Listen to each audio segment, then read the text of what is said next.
வணக்கம். வின் செய்திகளுக்காக நான் சுதர்சன் செல்வராஜ். விரிவான செய்திகளை பார்ப்பதற்கு முன் இந்த நேரத்திற்கான தலைப்புச் செய்திகளை பார்க்கலாம்.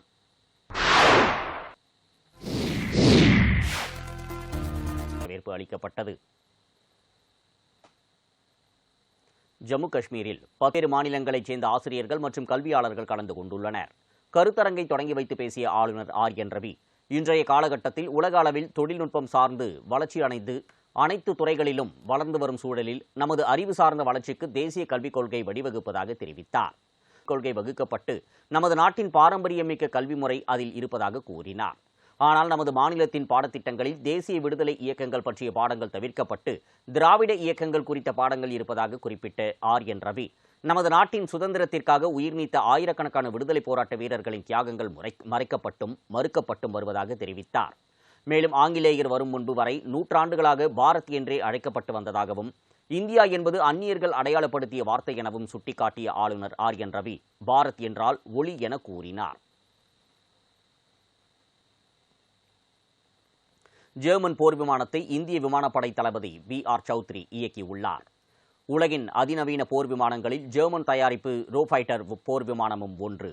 ஜெர்மனிக்கு அரசுமுறை பயணமாக சென்றுள்ள இந்திய விமானப்படை தளபதி VR சௌத்ரி அங்குள்ள விமானப்படை தளத்திற்கு சென்று ரோஃபைட்டர் போர் விமானத்தை இயக்கினார். வானில் பல அடி உயரத்திற்கு விமானத்தை திறம்பட அவர் செலுத்தி பத்திரமாக தரை இறக்கினார். இந்த காணொலி காட்சிகள் ஜெர்மன் விமானப்படை வெளியிட்டுள்ளது. ஊடகவியலாளரும் திரைப்பட தயாரிப்பாளரும் ஈநாடு குழும நிறுவனங்கள் ராமோஜி குழுமத்தின் தலைவருமான CH ராமோஜி ராவ் உடல்நலக்குறைவால் மருத்துவமனையில் உயிரிழந்தார். தென்னிந்திய திரையுலகத்தில் மிக பிரம்மாண்டமான திரைப்பட நகரமான ராமோஜி ராவ் பிலிம் சிட்டியை 1996ஆம் ஆண்டு ஹைதராபாத் புறநகர் பகுதியில் அமைத்தவர் ராமோஜி ராவ். இந்திய திரையுலகத்தின் பல்வேறு மொழி படங்களும் அங்கு தயாராகி வருகிறது. ஈநாடு செய்தித்தாள், ETV நெட்வொர்க் நிறுவனங்களையும் நடத்தி வருகிறார். 2016ஆம் ஆண்டு மத்திய அரசு அவருக்கு பத்ம விபூஷன் விருதை வழங்கியுள்ளது. இந்நிலையில் அவரது மறைவை அடுத்து பிரதமர் மோடி X சமூக வலைதளத்தில் வெளியிட்டுள்ள பதிவில், ஸ்ரீ ராமோஜி ராவ் மறைவு மிகவும் வருத்தம் அளிப்பதாகவும், இந்திய ஊடகத்தில் புரட்சியை ஏற்படுத்திய தொலைநோக்கு பார்வையாளராக இருந்தார் என்றும், அவரது பங்களிப்புகள் பத்திரிகை மற்றும் திரைப்பட உலகின் அழியாத முத்திரையை பதித்துள்ளதாகவும், இந்த கடினமான நேரத்தில் அவரது குடும்பத்தினர், நண்பர்கள் மற்றும் எண்ணற்ற ரசிகர்களுக்கு இரங்கல் தெரிவித்துக் கொள்வதாகவும் கூறியுள்ளார். இதனையடுத்து தமிழக ஆளுநர் RN ரவி வெளியிட்டுள்ள X பதிவில், ராமோஜி ராவ் மறைவுக்கு ஆழ்ந்த வருத்தம் தெரிவித்துக் கொள்வதாகவும், தொலைநோக்கு மிக்க தலைவரான அவரது பாரம்பரியம் இந்திய ஊடகங்கள் முழுவதும் எதிரொலிப்பதாகவும், மாற்றத்தை ஊக்குவிக்கும் அவரது தலைமை தத்துவம் பத்திரிகை மற்றும் திரைப்படத்துறையை மறுவடிவமைத்து புதுமை மற்றும் சிறப்பான தரத்தை நிலைநிறுத்தியது என்றும், அவரது குடும்பத்தினருக்கும் எண்ணற்ற அபிமானிகளுக்கும் இரங்கலை தெரிவித்துக் கொள்வதாக ஆளுநர் RN ரவி X பதிவில் வெளியிட்டுள்ளார். பிரதமர் மோடி பதவியேற்பு விழாவில் தெற்கு ரயில்வே வந்தே பாரத் ரயிலின் உதவி பெண் லோகோ பைலட் பங்கேற்க அழைப்பு விடுக்கப்பட்டுள்ளது. பிரதமர் மோடி தலைமையிலான தேசிய ஜனநாயக கூட்டணியின் புதிய அரசு நாளை பதவியேற்க உள்ளது. இந்த விழாவில் அரசியல் கட்சித் தலைவர்கள், வெளிநாட்டு தலைவர்கள் உள்ளிட்ட முக்கிய நபர்கள் மட்டுமின்றி சாதாரண குடிமகன்கள் சிலருக்கும் அழைப்பு விடுக்கப்பட்டுள்ளது.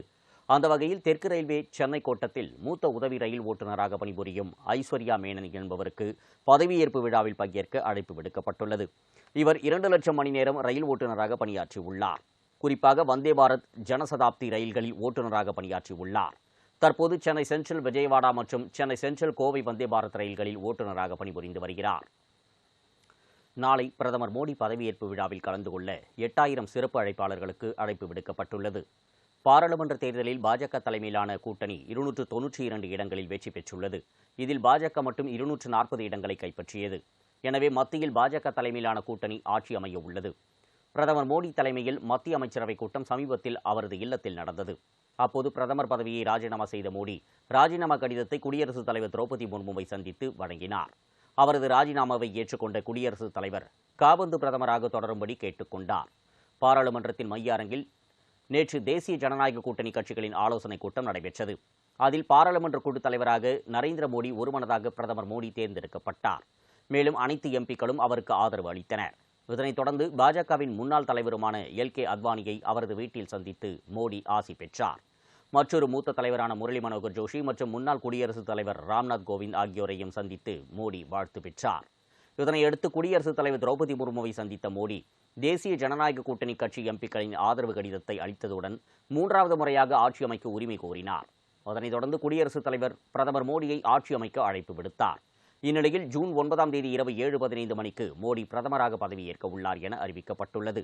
பதவியேற்பு விழாவில் பங்கேற்க வங்கதேச பிரதமர் ஷேக் ஹசீனா, இலங்கை அதிபர் ரணில் விக்ரமசிங்கே, நேபாள பிரதமர் புஷ்பகமல் தாகல் பிரசண்டா, பூட்டான் பிரதமர் ஷெரிங் டோப்கே, மொரிஷியஸ் பிரதமர் பிரவிந்த் ஜக்நாத், மாலத்தீவு அதிபர் முய்சு ஆகியோருக்கு அழைப்பு விடுக்கப்பட்டுள்ளது. பதவியேற்பு விழாவில் 8000 சிறப்பு அழைப்பாளர்கள் அழைப்பு விடுக்கப்பட்டுள்ளது. அதில் துப்புரவு பணியாளர்கள், திருநங்கையர், புதிய நாடாளுமன்ற வளாக கட்டுமான தொழிலாளர்கள், வந்தே பாரத் மற்றும் மெட்ரோ ரயில் ஊழியர்கள், நலத்திட்ட பயனாளர்கள் இடம்பெற்றுள்ளனர் என்பது குறிப்பிடத்தக்கது.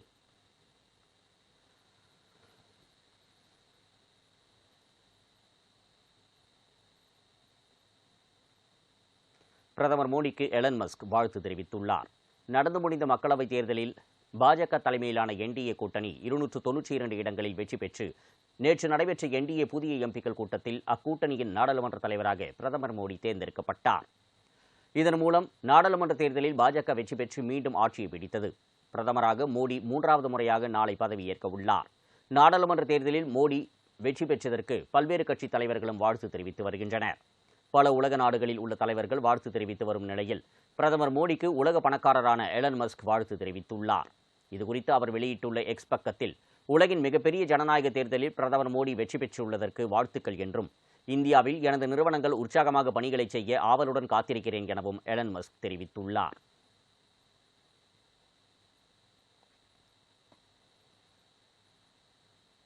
குற்ற வழக்கில் சிக்கிய மகனை மன்னிக்கவே மாட்டேன் என அமெரிக்க அதிபர் ஜோ பைடன் உறுதிபட தெரிவித்துள்ளார். அமெரிக்க அதிபர் ஜோ பைடனின் மூத்த மகன் ஹண்டர் பைடன் மீது சட்டவிரோதமாக துப்பாக்கி வாங்க முயற்சித்தது மற்றும் போதைப்பொருள் பயன்பாடு உள்ளிட்ட குற்றங்கள் தொடர்பாக டெலோவேர் கோர்ட்டில் விசாரணை நடைபெற்று வருகிறது. அமெரிக்காவில் முதல் முறையாக அதிபரின் மகன் மீது இத்தகைய வழக்கு பதிவு செய்யப்பட்டுள்ளதால் இந்த விவகாரம் அந்நாட்டின் அரசியலில் பெரும் பேசுபொருளாகி உள்ளது. இந்நிலையில் அமெரிக்க அதிபர் ஜோ பைடன் தனியார் செய்தி நிறுவனத்திற்கு அளித்த பேட்டியில், இந்த வழக்கில் தனது மகன் ஹண்டர் பைடன் குற்றவாளி என உறுதி செய்யப்பட்டால் அவரை மன்னிக்கவே மாட்டேன் என உறுதியாக தெரிவித்துள்ளார். மேலும் வெள்ளை மாளிகை செய்தி தொடர்பாளர் கரீன் ஜோன் பியர் கூறுகையில், வரும் நவம்பர் மாதம் அதிபர் தேர்தல் நடைபெற உள்ள நிலையில் இந்த வழக்கு தற்போது கவனம் பெற்றுள்ளது குறிப்பிட்டுள்ளார்.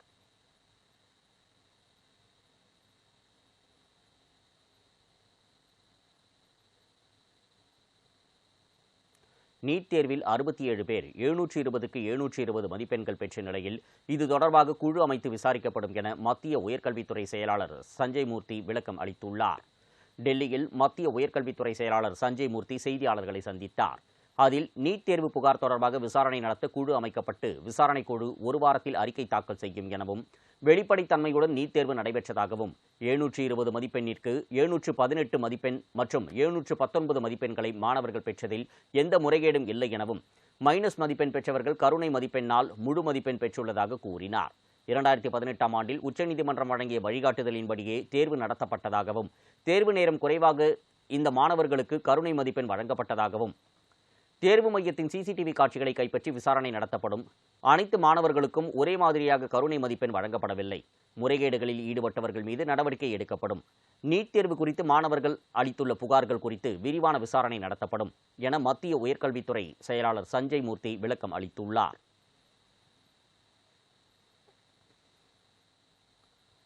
(2026) சட்டமன்ற தேர்தலிலும் பாஜகவுடன் அமமுக கூட்டணி அமைக்கும் என்று டிடிவி தினகரன் அறிவித்துள்ளார். நடந்து முடிந்த மக்களவைத் தேர்தலில் தமிழகத்தில் பாஜகவுடன் கூட்டணி அமைத்து அரசியல் கட்சிகள் போட்டியிட்டன. இந்நிலையில் மக்களவைத் தேர்தலை தொடர்ந்து 2026 சட்டமன்ற தேர்தலிலும் பாஜகவுடன் அமமுக கூட்டணி அமைக்கும் என்று டிடிவி தினகரன் அறிவித்துள்ளார். தமிழகத்தில் 2026இல் வலுவான கூட்டணியை அமைத்து பாஜக தலைமையிலான என்டிஏ கூட்டணி ஆட்சியை பிடிக்கும் என்று நம்பிக்கை தெரிவித்துள்ளார். தமிழ்நாடு முழுவதும் பல்வேறு மையங்களில் குரூப் 4 தேர்வு நாளை நடைபெறுகிறது. விஏஓ, வனக்காவலர் உள்ளிட்ட 6244 காலி பணியிடங்களுக்கு சுமார் 20 லட்சம் பேர் தேர்வு எழுதுகின்றனர். தமிழகத்தில் கிராம நிர்வாக அலுவலர், வனக்காவலர், பில் கலெக்டர், ஆவின் ஆய்வக உதவியாளர், இளநிலை நிர்வாகி, கூட்டுறவு சங்கங்களின் இளநிலை ஆய்வாளர் மற்றும் பல்வேறு துறைகளில் இளநிலை உதவியாளர், தட்டச்சர், சுருக்கெழுத்து தட்டச்சர், நேர்முக உதவியாளர் என பல்வேறு பதவிகளில் காலியாக உள்ள 6244 பணியிடங்களை நிரப்பும் வகையில் ஒருங்கிணைந்த குரூப் 4 தேர்வுக்கான அறிவிப்பை தமிழ்நாடு அரசு பணியாளர் தேர்வாணையம் கடந்த ஜனவரி 30ஆம் தேதி வெளியிட்டது. ஆன்லைனில் இதற்கான விண்ணப்பங்கள் ஜனவரி 30 முதல் பிப்ரவரி 28ஆம் தேதி வரை பெறப்பட்டன. குரூப் 4 தேர்வுக்கான அடிப்படை கல்வி தகுதி SSLC தேர்ச்சி என்ற போதிலும் பட்டதாரிகள், முதுநிலை பட்டதாரிகள், பொறியியல் பட்டதாரிகள், எம்ஃபில் முடித்தவர்கள் என உயர்கல்வி தகுதி பெற்றவர்கள் உட்பட சுமார் 20 லட்சம் பேர் விண்ணப்பித்துள்ளனர். இதில் தகுதியான விண்ணப்பதாரர்களுக்கு 2 வாரங்களுக்கு முன்பு ஆன்லைனில் ஹால் டிக்கெட் வழங்கப்பட்டது. இந்நிலையில் ஏற்கனவே அறிவித்தபடி தமிழகம் முழுவதும் பல்வேறு மையங்களில் குரூப் 4 தேர்வு எழுத ஜூன் 9ஆம் தேதி ஞாயிற்றுக்கிழமை நடைபெற உள்ளது. காலை 9:30 மணி முதல் மதியம் 12:30 மணி வரை 3 மணி நேரம் தேர்வு நடைபெறும். தேர்வு தொடங்குவதற்கு 1 மணி நேரம் முன்பு தேர்வு கூடத்திற்கு சென்றுவிட வேண்டும் என தேர்வர்கள் அறிவுறுத்தப்பட்டுள்ளனர். சத்தீஸ்கரில் நடந்த என்கவுண்டரில் 7 நக்சலைட்டுகள் சுட்டுக் கொல்லப்பட்டுள்ள நிலையில் 3 பாதுகாப்பு படை வீரர்கள் காயமடைந்தனர். சத்தீஸ்கர் மாநிலம் நாராயண்பூர் மாவட்டத்தில் நக்சலைட்டுகள் பதுங்கியிருப்பதாக பாதுகாப்பு படையினருக்கு ரகசிய தகவல் கிடைத்தது. இந்நிலையில் அப்பகுதியில் பாதுகாப்பு படையினர் தீவிர தேடுதல் வேட்டையில் ஈடுபட்டனர். அப்போது நக்சலைட்டுகளுக்கும் பாதுகாப்பு படையினருக்கும் இடையே துப்பாக்கிச் சண்டை நடந்தது. இதில் 7 நக்சலைட்டுகள் சுட்டுக் கொல்லப்பட்டனர். மேலும் 3 பாதுகாப்பு படை வீரர்கள் காயமடைந்தனர். இவர்கள் சிகிச்சைக்காக மருத்துவமனையில் அனுமதிக்கப்பட்டுள்ளனர். நக்சலைட்டுகளிடமிருந்து ஆயுதங்களை பாதுகாப்பு படையினர் பறிமுதல் செய்தனர். துப்பாக்கிச் சண்டை நடந்த இடத்தில் பாதுகாப்பு பலப்படுத்தப்பட்டுள்ளது. இந்த ஆண்டு என்கவுண்டரில் கொல்லப்பட்ட நக்சலைட்டுகளின் எண்ணிக்கை 122ஆக உயர்ந்துள்ளது. நட்சத்திரம் வெடித்துச் சிதறுவதை வெறும் கண்களால் பார்க்கலாம் என விஞ்ஞானிகள் தெரிவித்துள்ளனர். பூமியிலிருந்து 3000 ஒளியாண்டுகள் தொலைவில் அமைந்துள்ள டி கொரோனாபோரியாசிஸ் என்ற விண்மீன் தொகுப்பில் ஒரு நட்சத்திரம் விரைவில் வெடித்துச் சிதறும் என்றும் அதனை இரவில் வெறும் கண்களால் பார்க்க முடியும் என்றும் விஞ்ஞானிகள் தெரிவித்துள்ளனர். இது ஒளி மாசுபட்ட நகரங்களில் இருந்தும் கூட வெறும் கண்களால் பார்க்கக்கூடிய பிரகாசமான காட்சியை உருவாக்கும் என்றும் தெரிவித்துள்ளனர். இதுகுறித்து நாசா விஞ்ஞானி ரெபேக்கா ஹவுன்செல் கூறுகையில், இது வாழ்நாளில் ஒருமுறை நடக்கும் நிகழ்வு. இது நிறைய புதிய வானியலாளர்களை உருவாக்கும் என்று நான் நம்புவதாகவும், டி கொரோனாபோரியாசிஸ் கடைசியாக 1946ஆம் ஆண்டு வெடித்தது. அந்த வெடிப்புக்கு சுமார் 1 ஆண்டுக்கு முன்பு இந்த அமைப்பு திடீரென மங்கலானது. அதேபோல் கடந்த ஆண்டு டி கொரோனாபோரியாசிஸ் அமைப்பு மீண்டும் மங்கலானது. இது ஒரு புதிய வெடிப்பை குறிக்கிறது என்றும் அந்த வெடிப்பு செப்டம்பர் மாதம் நடைபெறும் என்றும் விஞ்ஞானிகள் தெரிவித்துள்ளனர். கரூர் மாவட்டம் குளித்தலை அருகே பெய்த கனமழையின் காரணமாக மின்கம்பங்கள் சாய்ந்ததால் பரபரப்பு ஏற்பட்டது. கரூர் மாவட்டம் குளித்தலை மற்றும் அதன் சுற்றுவட்டார பகுதிகளில் பலத்த இடி மின்னலுடன் கூடிய கனமழை பெய்தது. குறிப்பாக ஐயர்மலை ரோப்காருக்கு செல்லும் பாதையில் அமைக்கப்பட்ட மின்கம்பம் ஒன்று சாய்ந்து விழுந்தது. இந்த மின்கம்பங்களை அகற்றி உறுதியாக நிற்கும் வகையில் மின்கம்பங்களை அமைக்க வேண்டும் என பொதுமக்கள் கோரிக்கை விடுத்துள்ளனர். நீலகிரி மாவட்டம் கூடலூர் அருகே தேயிலை தோட்டம் பகுதியில் காலில் காயத்துடன் சுற்றித் திரிந்த சிறுத்தை கூண்டில் சிக்கியதால் மக்கள் நிம்மதியடைந்த நிலையில் பிடிபட்ட சிறுத்தை வனப்பகுதியில் விடப்பட்டது. கூடலூர் அருகே உள்ள தேவர்சோலை பேரூராட்சிக்கு உட்பட்ட பொன்வயல் பகுதியில் உள்ள தனியார் காப்பி தோட்டத்திற்குள் சிறுத்தை ஒன்று காலில் காயத்துடன் நடமாட முடியாமல் கடந்த சில நாட்களாக உலா வந்தது. இதனை அறிந்த அப்பகுதி மக்கள் வனத்துறையினருக்கு தகவல் தெரிவித்துள்ளனர். இதனையடுத்து சிறுத்தையை பிடிக்க வனத்துறையினர் கூண்டு வைத்து கண்காணித்து வந்தனர். இந்நிலையில் இன்று காலை அந்த பகுதிக்கு சென்ற வனத்துறையினருக்கு சிறுத்தை கூண்டில் சிக்கியிருந்தது தெரியவந்தது. இதனையடுத்து சிறுத்தையை பிடித்த வனத்துறையினர் சிகிச்சைக்கு பின் முதுமலை புலிகள் காப்பகத்திற்கு உட்பட்ட வனப்பகுதியில் விடுவித்தனர். கூண்டில் இருந்து வெளியேறி வனப்பகுதிக்கு சிறுத்தை செல்லும் காட்சியை வனத்துறையினர் வெளியிட்டுள்ளனர். கோவை அருகே உணவு தேடி வீட்டிற்கு வந்த காட்டு யானையிடம் வீட்டில் ஒன்றுமில்லை, திரும்பி போ சாமி என தோட்ட பணியாளர் பேசிய வீடியோ காட்சி சமூக வலைதளங்களில் வைரலாகி வருகிறது. கோவை மாவட்டம் தொண்டாமுத்தூர் மற்றும் மருதுமலை வனக்கோட்டத்திற்கு உட்பட்ட மேற்கு தொடர்ச்சி மலை பகுதிகளில் சுமார் 20க்கும் மேற்பட்ட காட்டு யானைகள் வசித்து வருகின்றன. இரவு நேரங்களில் உணவு மற்றும் தண்ணீர் தேடி அருகே உள்ள கிராமங்களில் காட்டு யானைகள் உலா வருகிறது. அதன்படி தொண்டாமுத்தூர் அடுத்த வண்டிக்காரனூர் பகுதியில் உள்ள பன்னீர்செல்வம் என்பவரது தோட்டத்திற்குள் நுழைந்த 2 காட்டு யானைகள் விளைநிலங்களில் இருந்த பயிர்களை சாப்பிட்டுவிட்டு அங்கிருந்த தோட்ட பணியாளர்களிடம் குடியிருப்பை முகாமிட்டன. அப்போது ஒரு காட்டு யானை ஒரு வீட்டின் கதவை உடைத்து உள்ளே சாப்பிட ஏதாவது கிடைக்குமா என தேடி அங்கிருந்த காய்கறிகளை எடுத்து சாப்பிட்டுள்ளது. யானையை பார்த்ததும் வீட்டில் இருந்த தோட்ட பணியாளர்கள் அச்சத்தில் உறைந்தனர். அப்போது தோட்ட பணியாளர் ஒருவர், வீட்டில் ஒன்றும் இல்லையா சாமி என யானையிடம் கூறி திரும்பி அனுப்ப முயன்றார். இது குறித்த வீடியோ சமூக வலைதளங்களில் வைரலாகி வருகிறது. விழுப்புரம் மாவட்டம் புதுச்சேரி தமிழக எல்லை பகுதியான மொரட்டாண்டி அருகே முயல்களை வேட்டையாடிய 2 பேரை கைது செய்த வனத்துறையினர் துப்பாக்கி, வெடிபொருட்களை பறிமுதல் செய்தனர். விழுப்புரம் மாவட்டம் புதுச்சேரி தமிழக எல்லை பகுதியான மொரட்டாண்டி அருகே 2 பேர் முயல்களை வேட்டையாடுவதாக வனத்துறையினருக்கு தகவல் தெரிவித்துள்ளனர். சம்பவ இடத்திற்கு சென்ற வனத்துறையினர் துப்பாக்கிகளுடன் சுற்றித் திரிந்த 2 பேரை பிடித்து விசாரணை செய்தபோது புதுச்சேரி மாநிலத்தைச் சேர்ந்த பார்த்திபன், மணிமாறன் என்பதும் முயல்களை வேட்டையாடி விற்பனை செய்து வந்ததும் தெரியவந்தது. அவர்களிடமிருந்து துப்பாக்கி மற்றும் வெடிபொருட்களை பறிமுதல் செய்த வனத்துறையினர் 2 பேரையும் கைது செய்து நீதிமன்றத்தில் ஆஜர்படுத்தி சிறையில் அடைத்தனர். திருவாரூர் மாவட்டம் நன்னிலம் மற்றும் அதன் சுற்றுவட்டார பகுதிகளில் இயற்கை உரத்திற்காக விவசாயிகள் வயல்களில் ஆட்டுக்கிடை அமைத்து வருகின்றனர். நன்னிலம் மற்றும் அதனை சுற்றியுள்ள பகுதிகளில் உள்ள விவசாயிகள் போதிய அளவு மழை பெய்யாததால் பெரும்பாலான நிலங்கள் விவசாயம் செய்ய முடியாமல் தரிசாக கிடக்கும் நிலையில் ஒரு சில இடங்களில் ஆழ்துளை கிணறு மூலம் சாகுபடி செய்து வருகின்றனர். இந்நிலையில் கோடை மழையை பயன்படுத்தி விவசாயிகள் உழவு பணியில் ஈடுபட்டு வருகின்றனர். இதனால் மண் வளத்தை பெருக்கவும் இயற்கை உரத்திற்காகவும் புதுக்கோட்டை, சிவகங்கை மாவட்டங்களில் இருந்து செம்மறி ஆடுகளை அதிக அளவு கொண்டு வந்து நன்னிலம் மற்றும் அதன் சுற்றுவட்டார பகுதிகளில் உள்ள வயல்களில் விவசாயிகள் ஆட்டுக்கிடை அமைத்து வருகின்றனர்.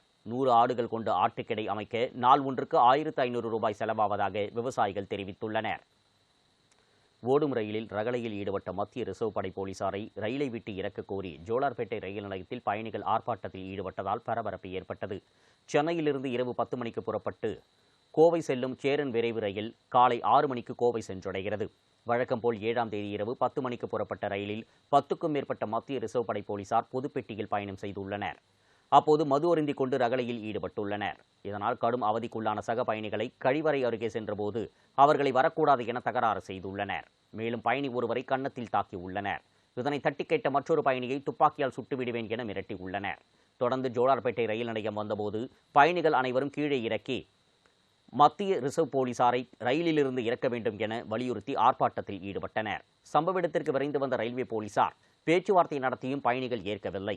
இதனையடுத்து மத்திய ரிசர்வ் படை போலீசாரை கீழே இறக்கிய ரயில்வே போலீசார் பின்னால் வந்த சபரி விரைவு ரயிலில் அவர்களை ஏற்றி அனுப்பி வைத்துள்ளனர். இதனால் சேரன் விரைவு ரயில் அரை மணி நேரம் தாமதமாக புறப்பட்டு சென்றது. இந்த சம்பவம் ஜோலார்பேட்டை ரயில் நிலையத்தில் பரபரப்பை ஏற்படுத்தியது. சத்தீஸ்கர் மாநிலம் கொண்டகான் மாவட்டத்தில் போலீஸ் இன்ஃபார்மராக பணியாற்றிய ஒருவர் மாவோயிஸ்டுகளால் சுட்டுக் கொல்லப்பட்டதாக போலீசார் தெரிவித்துள்ளனர். சத்தீஸ்கர் மாநிலம் தனோரா காவல் நிலையத்திற்குட்பட்ட திம்டி கிராமத்தில் 8ஆம் தேதி நடைபெற்ற திருமண நிகழ்ச்சிக்கு சென்ற போலீஸ் இன்ஃபார்மர் தினேஷ் மாண்டவியா இரவு வீடு திரும்பியுள்ளார். அப்போது மாவோயிஸ்டுகள் அவர் துப்பாக்கியால் சுட்டுள்ளனர். இதில் படுகாயமடைந்த மாண்டவியா மருத்துவமனைக்கு கொண்டு சென்றபோது பரிதாபமாக உயிரிழந்துள்ளார். தினேஷ் மாண்டவியாவை சுட்டுக் கொன்றவர்களை பாதுகாப்பு படையினர் தீவிரமாக தேடி வருகின்றனர். திருச்சி மாவட்டம் தொட்டியம் அருகே சாலை விபத்தில் படுகாயமடைந்த மீன் வியாபாரி சிகிச்சை பலனின்றி உயிரிழந்தார். தொட்டியம் அருகே உள்ள சீலைப்பிள்ளையார் புதூர் பகுதியைச் சேர்ந்த மீன் வியாபாரி 24 வயது அருண்குமார் 7ஆம் தேதி இரவு இருசக்கர வாகனத்தில் சென்றுள்ளார். அப்போது புதுக்குளம் அருகே சாலையோர மரத்தில் இருசக்கர வாகனம் மோதிய விபத்தில் அருண்குமார் படுகாயமடைந்துள்ளார். உடனடியாக அருகில் இருந்தவர்கள் மீட்டு திருச்சி அரசு மருத்துவமனையில் அனுமதித்துள்ளனர். அங்கு சிகிச்சை பலனின்றி அருண்குமார் இன்று காலை உயிரிழந்தார். இதுகுறித்து போலீசார் வழக்கு பதிவு செய்து விசாரணை நடத்தி வருகின்றனர். தஞ்சை மாவட்டம் சீனிவாசபுரம் அருகே ஒரு வாரமாக குடிநீர் வழங்காததை கண்டித்து பொதுமக்கள் சாலை மறியலில் ஈடுபட்டனர். தஞ்சாவூர் மாவட்டம் சீனிவாசபுரம் கிரிசாலை உள்ளிட்ட பகுதிகளில் கடந்த ஒரு வார காலமாக குடிநீர் வழங்கப்படவில்லை என கூறப்படுகிறது. இதுகுறித்து பலமுறை சம்பந்தப்பட்ட அதிகாரிகளிடம் முறையிட்டும் எவ்வித நடவடிக்கையும் எடுக்கப்படவில்லை என கூறப்படுகிறது. இதனால் ஆத்திரமடைந்த அப்பகுதி மக்கள் சாலை மறியல் போராட்டத்தில் ஈடுபட்டனர். இதுகுறித்து தகவல் அறிந்து வந்த மாநகராட்சி அதிகாரிகள் உரிய நடவடிக்கை எடுக்கப்படும் என்று உறுதியளித்ததை அடுத்து அவர்கள் போராட்டத்தை கைவிட்டனர். இதனால் சிறிது நேரம் போக்குவரத்து பாதிப்பு ஏற்பட்டது. புதுக்கோட்டை மாவட்டம் திருமயம் அருகே சோழபிராட்டி அம்பாள் கோயில் உற்சவத்தை முன்னிட்டு மாட்டு வண்டி பந்தயம் நடைபெற்றது. புதுக்கோட்டை மாவட்டம் திருமயம் அடுத்த மாவூர் கிராமத்தில் உள்ள ஸ்ரீ சோழபிராட்டி அம்பாள் கோயில் உற்சவத்தை முன்னிட்டு மாட்டு வண்டி எல்கை பந்தயம் நடைபெற்றது. இந்த போட்டியில் சிவகங்கை, திருச்சி, தஞ்சாவூர், மதுரை உள்ளிட்ட பல்வேறு மாவட்டங்களைச் சேர்ந்த 21 ஜோடி மாட்டு வண்டிகள் கலந்து கொண்டன. இந்த போட்டியானது பெரிய மாடு, சிறிய மாடு என 2 பிரிவுகளாக நடைபெற்றது. பெரிய மாட்டிற்கு 8 மைல் தூரமும் சிறிய மாட்டிற்கு 6 மைல் தூரமும் எல்லைகளாக நிர்ணயிக்கப்பட்டு போட்டிகள் நடைபெற்றது. இந்த போட்டியில் வெற்றி பெற்ற மாட்டு வண்டி உரிமையாளர்களுக்கும் வண்டியை ஓட்டி வந்த சாரதிகளுக்கும் ரொக்கப்பணமும் பரிசுகளும் வழங்கப்பட்டன. மேலும் இந்த பந்தயத்தை சாலையின் இருபுறங்களிலும் நின்று ஏராளமான பொதுமக்கள் ஆரவாரத்துடன் கண்டுகளித்தனர்.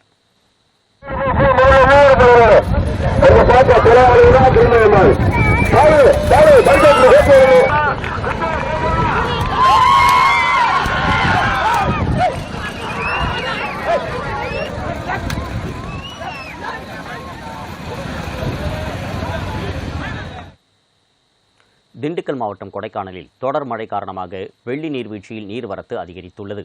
கொடைக்கானலில் கடந்த சில தினங்களாகவே தொடர்ந்து மழை பெய்து வருகிறது. இதனால் அருவிகள் மற்றும் நீர்வீழ்ச்சிகளில் நீர்வரத்தும் அதிகரித்துள்ளது. இந்நிலையில் கொடைக்கானல் நுழைவுவாயில் பகுதியில் உள்ள வெள்ளி நீர்வீழ்ச்சியில் தொடர் மழை காரணமாக நீர்வரத்து ஆர்ப்பரித்து கொட்டி வருவதைக் கண்டு சுற்றுலா பயணிகள் மகிழ்ச்சி அடைந்துள்ளனர். அருவியின் முன்பு நின்று புகைப்படம் எடுத்து மகிழ்கின்றனர். அவ்வப்போது சாரல் மழை பெய்து வருவதால் சுற்றுலா பயணிகள் குளிரையும் அனுபவித்து வருகின்றனர். வார விடுமுறை என்பதால் சுற்றுலா பயணிகளின் வருகை அதிகரித்துள்ளது.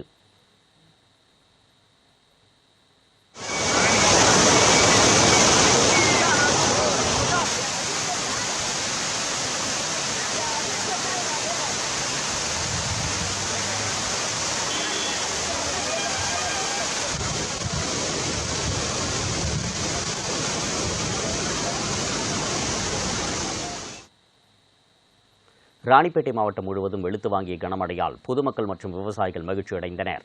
தமிழகம் முழுவதும் பல்வேறு பகுதிகளில் கனமழை பெய்து வருகிறது. இதன் ஒரு பகுதியாக ராணிப்பேட்டை மாவட்டத்தில் உள்ள பல்வேறு பகுதிகளில் இடியுடன் கூடிய கனமழை வெளுத்து வாங்கியது. குறிப்பாக வாலாஜாபேட்டை, விசி மோட்டூர், ஆட்டோ நகர், செங்காடு மோட்டூர் மற்றும் அனந்தமலை உள்ளிட்ட பல்வேறு பகுதிகளில் கனமழை கொட்டி தீர்த்தது. இதன் காரணமாக சாலைகளில் மழைநீர் வெள்ளம் போல பெருக்கெடுத்து ஓடியது. மேலும் வெப்பம் தணிந்து குளிர்ச்சியான சூழல் நிலவியது. இதனால் பொதுமக்கள் மற்றும் விவசாயிகள் மகிழ்ச்சி அடைந்தனர்.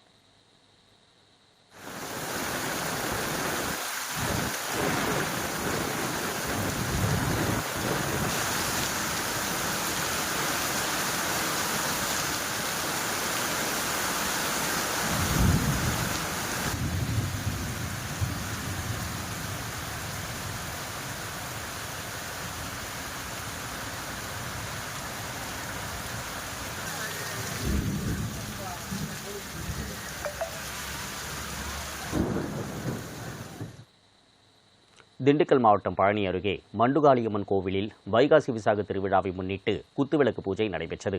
திண்டுக்கல் மாவட்டம் பழனி அடுத்த காவேலூரில் உள்ள மண்டுகாளியம்மன் கோவிலில் வைகாசி விசாக திருவிழாவை முன்னிட்டு 1008 குத்துவிளக்கு பூஜை நடைபெற்றது. இந்த விழாவில் பல்வேறு கிராமங்களிலிருந்து ஏராளமான பக்தர்கள் கலந்து கொண்டனர். இதனையொட்டி அம்மனுக்கு சிறப்பு அலங்காரம் செய்யப்பட்டு அபிஷேகம் நடைபெற்றது. இதனைத் தொடர்ந்து ஏராளமான பெண்கள் கலந்து கொண்டு குத்துவிளக்கு ஏற்றி வழிபட்டனர்.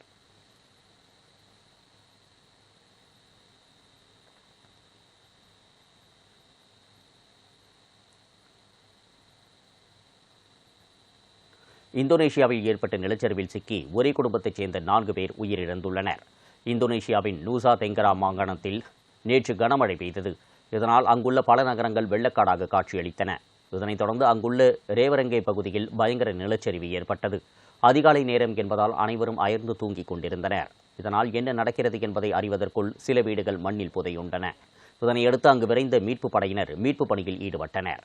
எனினும் நிலச்சரிவில் சிக்கி ஒரே குடும்பத்தைச் சேர்ந்த 4 பேர் உயிரிழந்தனர். மேலும் சிலர் மாயமாகி இருப்பதால் அவர்களை தேடும் பணி தீவிரமாக நடைபெற்று வருகிறது.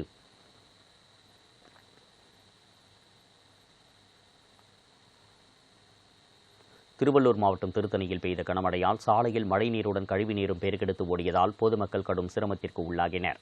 தமிழகத்தின் பல்வேறு பகுதிகளிலும் இடி மின்னலுடன் கூடிய கனமழை பெய்து வருகிறது. இதன் ஒரு பகுதியாக திருவள்ளூர் மாவட்டம் திருத்தணியில் இடி மின்னலுடன் கூடிய கனமழை பெய்தது. இதனால் சாலையில் மழை தண்ணீருடன் கழிவுநீரும் பெருக்கெடுத்து ஓடியது. இதன் காரணமாக பொதுமக்கள் மற்றும் வாகன ஓட்டிகள் கடும் சிரமத்திற்கு உள்ளாகினர்.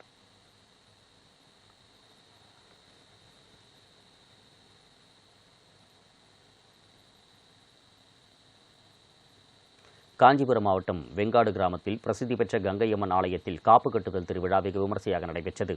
காஞ்சிபுரம் மாவட்டம் வெங்காடு கிராமத்தில் உள்ள கங்கையம்மன் கோவிலில் ஆண்டுதோறும் காப்பு கட்டுதல், கூழ்வார்த்தல் நிகழ்ச்சி ஆகியவை வெகு விமர்சையாக நடைபெறுவது வழக்கம். அந்த வகையில் இந்த ஆண்டு கங்கையம்மன் ஆலய திருவிழாவை முன்னிட்டு காப்பு கட்டுதல் நிகழ்வு வெகு விமர்சையாக தொடங்கியது. இந்நிகழ்ச்சியில் கிராம மக்கள் விரதமிருந்து காப்பு கட்டி நேர்த்திக்கடன் செலுத்தி வழிபட்டனர். பின்னர் கும்மி நடனம் ஆடி கங்கையம்மனிடம் சிறப்பு வேண்டுதல் மேற்கொண்டனர்.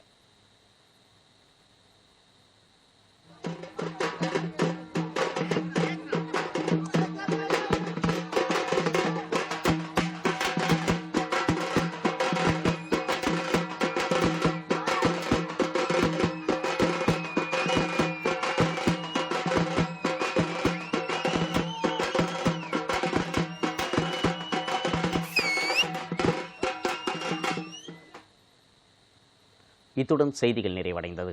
செய்திகளின் அனைத்து பரிமாணங்களை முழுமையாக தெரிந்து கொள்ள இணைந்திருங்கள் வின் நியூஸ் தொலைக்காட்சியோடு. இது வின் நியூஸ், உங்களுக்காக, உங்களுடன். வணக்கம்.